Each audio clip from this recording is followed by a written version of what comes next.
이번의 말씀은 우리 주님의 뜻도 그렇습니다마는 우리가 정말 거룩히 회개해서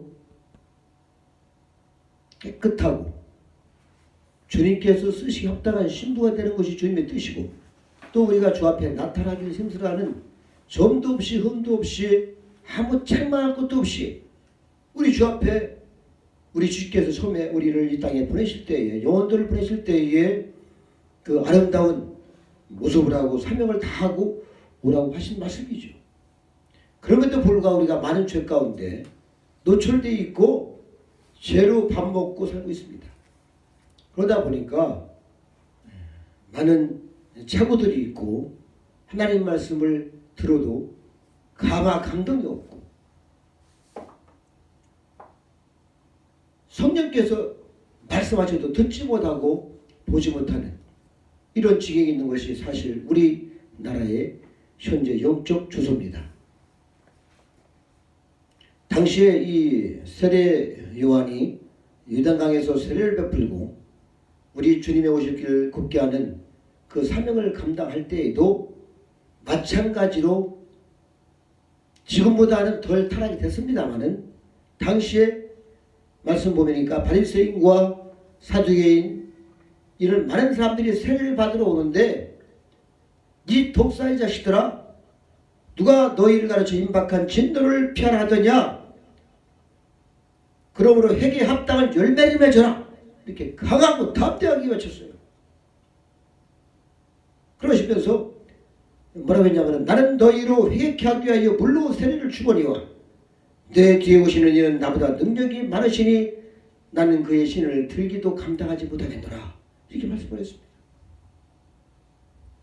그러면서 마지막으로 우리 주님께서 알곡은 모아 국간에 드리고 쭉정이는 꺼지지 않는 불에 태우시리라 하면서 마지막 선지자 세례 요한이 정말 가슴 깊이에서 우러나오는 엄청난 열정을 가지고 말씀하는 것을 오늘 제가 그런 심정으로 말씀을 전하게 됨을 감사합니다. 할렐루야. 그래서 여러분이 정말 그러한 지금 요단강가에 있어서 이 세례 요한이 선포하는 그런 은혜가 있기를, 그런 듣는 은혜가 있기를 축복합니다.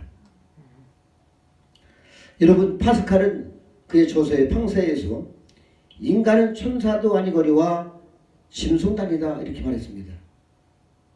마음은 천사가 되고 싶은데 행동하는 것은 짐승보다도 못할 때가 많아요. 사람들이. 짐승은 거짓말을 안 합니다. 모사를 안고 있습니다. 짐승.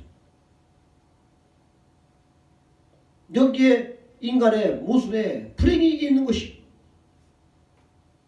마음은 인격자가 되고 도덕자가 되는데 실제로 사는 꼴을 보니까 사람이 할 수도 없고 심성보다도 못했으니 이것을 어떻게 할 수가 있겠어요? 그래서 제가 생각을 해봤습니다. 이상과 현실이 엄연히 틀린데 이상을 가지고 쫓아가는 사람들이 지금 너무나 많은 헛된 사상에 젖어서 나라를 왜곡시키고 교회를 왜곡시키고 성도의 삶이 엉망진창이 되는 거예요.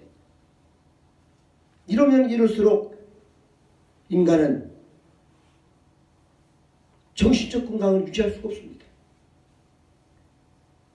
여러분, 특별히 유대교에서는 말이죠, 사함받을 수 없는 그 제목들 가운데 특별히 두 가지를 강조를 하고 있어요. 물론 우리가 성경에서는 성령의 그 역사를 방해하고 믿지 아니하고 오히려 귀신의 역사를 하는 그런 말씀을 가지고 사함받지 못하는 죄다 이렇게 말씀을 하고 있습니다만은, 당시의 유대교에서는 회개한 다음에 또 죄를 짓는 사람, 다시 말하면 이미 죄를 지은 죄를 다시 지키지 않겠다고 또 다른 죄를 또 짓는 거예요.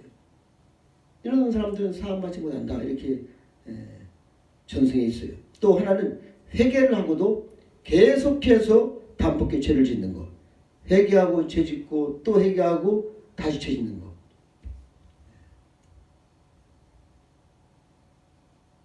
인간의 나약함의 표상이 딱 드러나는 것 같아요. 그런데 우리 주님은 우리가 아무리 죄를 져도 그렇다고 계속 죄 짓는 건 아니죠. 죄 지으라는 말씀은 아닙니다만은 부족해서 연약해서 죄를 졌을지라도 주 앞에 나오기를 원하십니다. 할렐루야. 진실로 마음을 찢고 무릎을 꿇으면은 차츰차츰 더 거룩하게 되고 성화가 돼서 마침내 회개에 합당한 열매를 맺을 줄 압니다. 아멘. 구약에서 말씀하시는 회개를 정의한다면은 한마디로 말하면 죄를 떠나서 하나님께 향하는 길이다. 이렇게 말씀을 하고 있어요. 그것은 예레미야 33장 18절, 에스겔 33장 11절, 호세아 14장 1절, 2절 등의 여러 군데 성경에서 말씀하는데 회개는 죄를 떠나서 하나님께로 나아가는 것이다. 이렇게 말씀하고 있어요.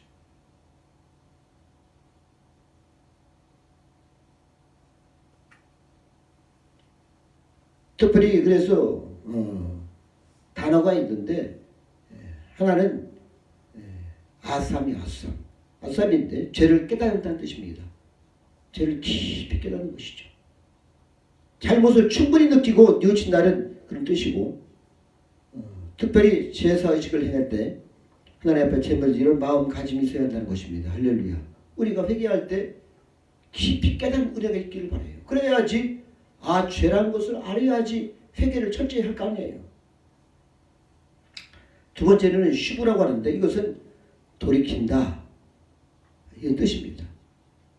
상당한 도덕적 요구와 삶의 변화를 요구하는 말씀인데 죄를 뉘우칠 뿐만 아니라 뉘우침에 합당한 새로운 삶의 계획이 있어야 된다는 것이죠.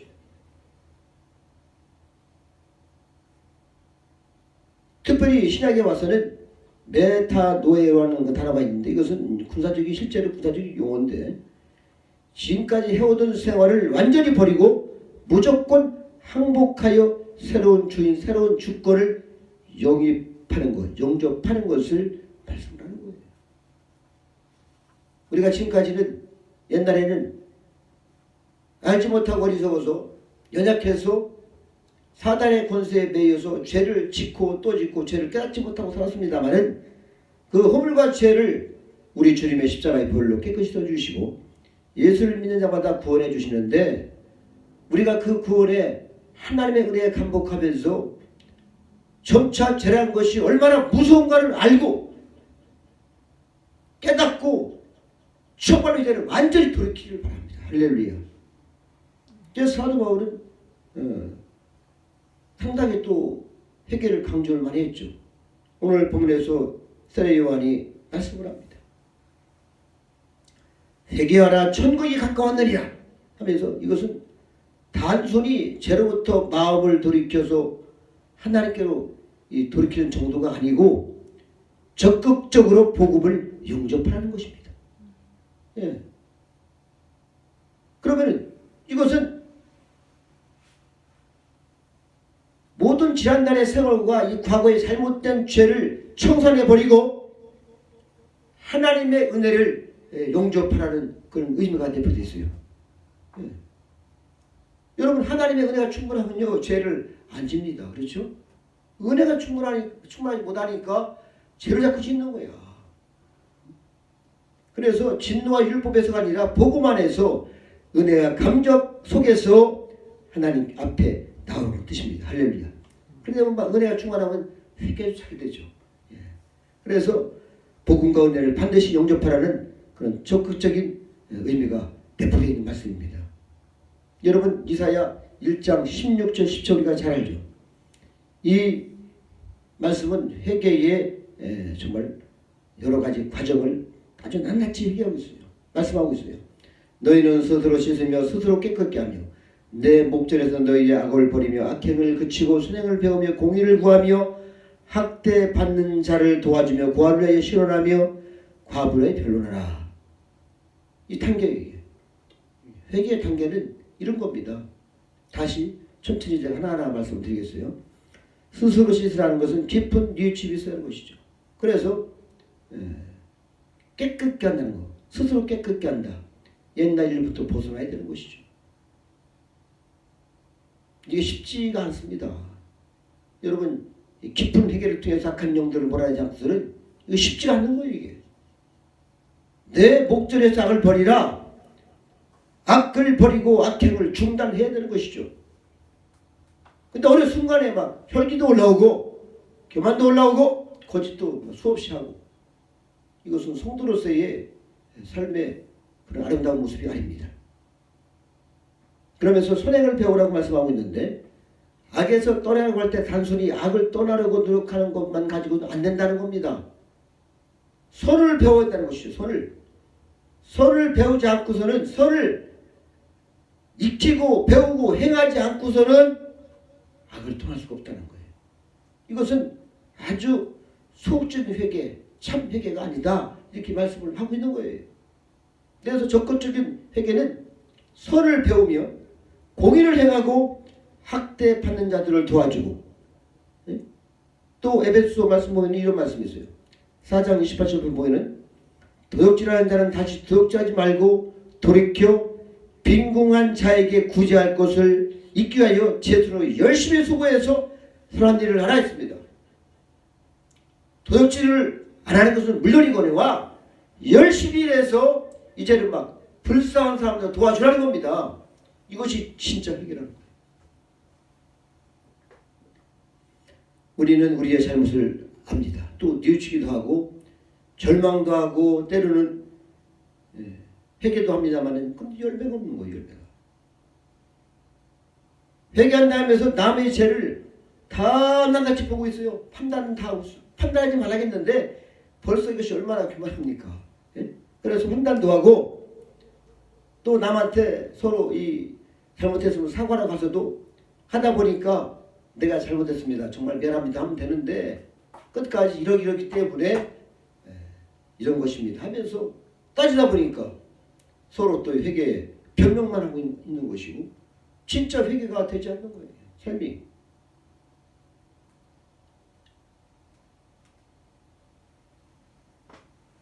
우리 주일학교 선생님께서 물어봤어요.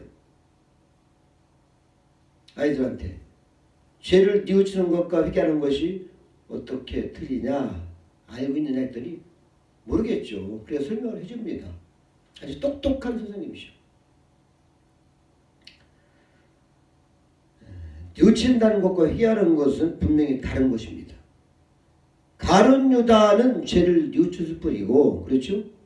그래서 그러나 베드로는 회개를 했죠. 다시 말씀드리면 가룟 유다는 예수님을 팔아먹고서 물론 스스로 뼈아프게 생각하고 그 돌 갖다가 던져버리고 자기가 스스로 목마르게 죽었습니다. 상당한 것이죠. 그럼에도 불구하고 거기에 철저한 회개가 따르지 않았어요. 그러나 여러분 베드로는 어떻습니까? 예수님의 수제자로서 3번이나 예수님을 부인하고 저주까지 한 그렇게 죄를 졌어요. 그럼에도 불구하고 주님이 다시 부를 때 베드로는 그 앞에서 정말 마음으로 통회하고 울면서 진짜 내 평생에 예수를 위해서 살겠노라고 결심하면서 그가 마지막까지 순교하면서까지 우리 주님의 길을 걸었던 것을 기억합니다. 할렐루야.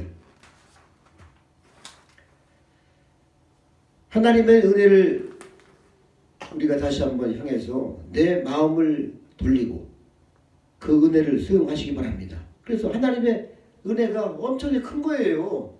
우리가 회개할 때 주님이 용서해 주시는 것은 더 거룩하고 더 하나님 앞에 가까이 가고 아름답고 복되게 정말 주의 사명을 잘 감당하면서 이 땅에서 자기의 신앙을 잘 세워가는, 교회를 세워가는 그 일을 하라고 은혜를 주시는 것입니다.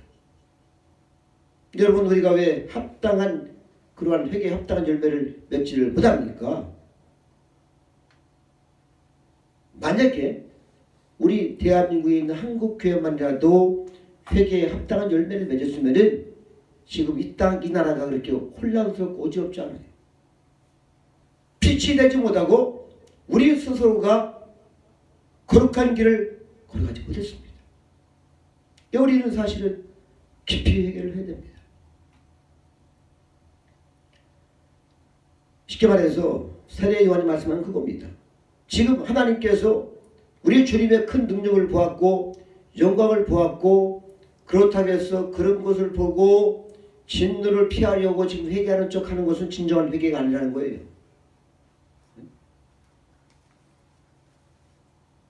어떠한 데게 회개하지 않으면 불이익이 온다든가 아픔이 온다든가 이런 것 때문에 회개를 하는 것은 진정한 회개의 동기가 되지 않는 것이고,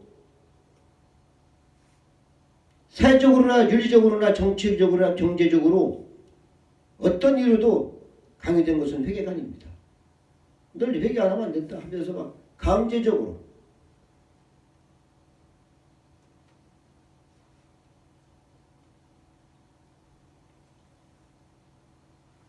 어떤 분이 아버지가 이제 돌아가시려고 하는데 가장 급한 것은 예수 영접 아니겠습니까? 근데 우리가 잘못 알고 성령을 잘못 알아서 자꾸 마지막이라도 어떻게 해보려고 하는데, 물론 그것도 어떻게 보면은 자식으로서 마땅한 도리겠죠. 수업이 이제 막 넘어가는 순간에 물어봤어요. 천당과 지옥을 믿습니까? 했더니 맞대. 그럼 어디 가시죠? 지옥 간다고 그러는 거예요.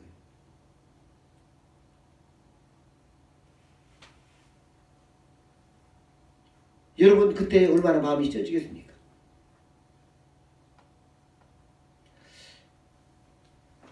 천당과 지옥이 있는데 지옥을 가면 어떻겠습니까? 어떡합니까? 하면서 마음을 졸이고 하는 걸 모습을 보고 그때서야 눈물을 흘리며 회개를 하면서 내가 지금이라도 예수님을 영접하면 안 되겠느냐 하면은 얼마나 좋겠어요. 그런 분들이 혹이나 있죠. 지옥 경벌이 무서워서 벌벌 떠는 거 물론 떠나야 됩니다. 알면 떠날 수밖에 없죠. 그러나 회개의 열매가 없었기 때문에 삶에서 끝내 예수를 영접하지 못하는 분이 많다는 것이죠. 안타까운 것입니다. 우리는 정말 진정으로 마음을 찢기를 바랍니다. 죄를 떠나려 하는데 우리가 문제가 있어요. 왜 죄를 못 떠나는가? 저 자신도 100% 떠나지 못합니다. 전 솔직히 말씀드려요. 저도 회개를 제가 사역을 하고 이 말씀을 전하는 목사로서 때로는 잘 개혁이 되지 않는 부분도 있어요. 저도. 그러나 어떻게 하면 죄를 짓지 아니할까? 죄를 무서워하고 죄를 싫어합니다. 아주.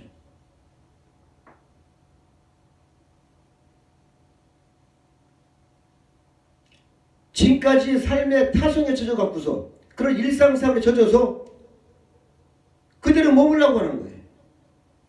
죄를 싫어하면서도 죄에 끌려갑니다. 죄를 이길 힘이 없어요. 보니까 그것은 여전히 죄에 대한 깊은 이해가 없다는 것입니다. 죄의 탓은 분명히 사망인데 이것이 얼마나 큰 것을 알지를 못해요. 사람들이. 그래서 막 죄를 멸할 뿐 아니라 죄를 저주하고 정말 우리가 막 죄 때문에 몸부림치는 그런 은혜가 있기를 바랍니다. 할렐루야. 그래서 자기를 돌아볼 줄 알아야 돼요. 내가 얼마나 큰 죄인인가, 내가 죄 앞에서 얼마나 연약한 것을 알고 주님 앞에 주님 도와달라 통곡하면서 자기의 나약함을 알면서 은혜를 구하면은 반드시 여러분 한 가지 한 가지를 부르시면서 정말로 우리가 입으로 회개하고 마음으로 회개하면서 정신적으로 삶이 변화가 되고 거룩한 삶을 살 수가 있는 것입니다. 여러분 용기가 없어서 그래요. 다윗은 진실 하려고 쉽게 말해서 도저히 왕이 돼서 자기 신하들을 죽이고 그 아내를 뺏고 도저히 용서받을 수 없는 그런 죄를 지었지만은 다윗은 그 죄 앞에 실실했어요. 하나님 앞에 실실했습니다. 그래서 자기의 존재를 알죠. 왕이라는 것을. 그럼에도 불구하고 통곡하고 심술을 피하고 펑펑 울면서 여호와께 내가 죄를 범하였노라. 사무엘하 12장 13절에 보니까 이렇게 말씀을 하면서 고백을 하고 있습니다. 참으로 위대한 용기죠. 왕이 당시에는 뭐 사람 하나 죽이고 하는 것은 아무것도 법이니까. 그럼에도 불구하고 그러한 자기의 나약함 때문에 죄를 짓고 다윗도 연약했어요. 성령이 충만한 은혜가 있는 사람에도 불구하고 신앙이 굴곡이 있었단 말이죠. 그 죄를 가지고 평생 회개하는 그런 다윗의 모습을 보면서 정말 용기 있다. 할렐루야. 참으로 진실한 사람이다. 그래서 우리 주님도 다윗을 뭐라 했어요? 마음이 합한 자라. 그런 겁니다. 죄를 아파야 돼요. 죄를 아파야 되는 것이죠. 탈무드에 이런 말씀이 있습니다. 자기 잘못을 인정하는 것은 마음을 가볍게 하는 것이다. 그러나 자기만 옳다고 고집하는 것은 마음을 어둡게 하는 것은 그것이 정말 엄청나게 어둡게 한다는 것이죠. 그런 말씀이 있어요. 그러니까 우리가 고집과 이 아집을 완전히 깨트려버리고 할렐루야. 잘못을 인정하기 바랍니다. 늘상 내가 잘못한 것을 인정하면 말이죠. 좀 부끄러워요. 그런데 부끄러움을 떠나서 무릎을 꿇어야 됩니다. 그리고 마음을 지으면서 해결을 해야 되는 것이죠. 그때에 정말 진실하고 하나님께서 그 은혜를 부으실 때에 거기에 감동감화가 있어서 성령의 은혜가 들어올 때 얼마나 행복한지. 회개하지 않는 사람들은 그 은혜를 모르죠.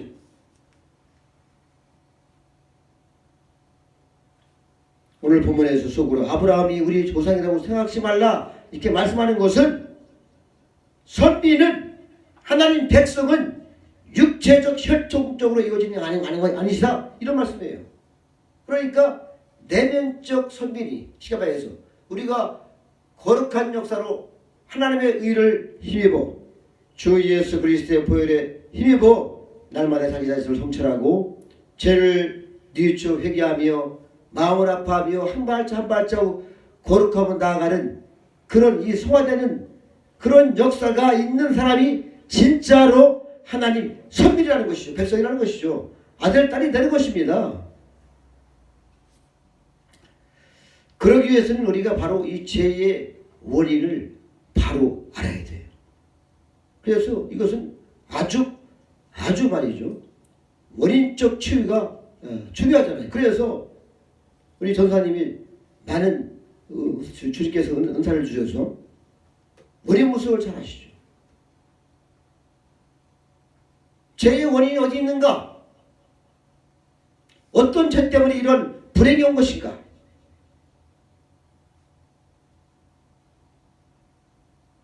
교만과 불신앙의 그 원인이 있다는 것을 우리는 잊지 말아야 할 것입니다. 로마서 1장 28절 29절에서는 이렇게 말씀하고 있어요. 저희가 마음에 하나님 두기를 싫어하며 하나님께서 저희를 상실한 마음대로 내어버려 두사 합당치 못한 일을 하게 하시니 곧 모든 불의, 추악, 탐욕, 악에 가득한 자여 시기, 살인, 분쟁, 사기, 악등 가득한 자여 수원수원이 이런 사람들은 마음에 하나님들을 싫어한다는 것이죠. 바로 하나님을 인정하지 않는 이것이 죄. 그 원인이 있다는 것이죠. 우리가 분명히 이 원인을 알고 이제는 우리의 마음을 돌이키고 하나님께 향하기를 바랍니다. 우리 주님께 향해야 돼요. 그래서 하나님 앞에 진실되에 정말 오직 주님의 은혜를 사모하고 회개하는 저와 여러분이 되시기를 다시 한번 부탁을 드립니다. 오직 은혜로만 회개에 합당한 열매를 맺을 수가 있어요. 하나님이 허락하신 기회를 붙잡고 이 기회를 놓치지 마시기 바랍니다. 이런 말씀 제가 다시는 또 하기 싫어요.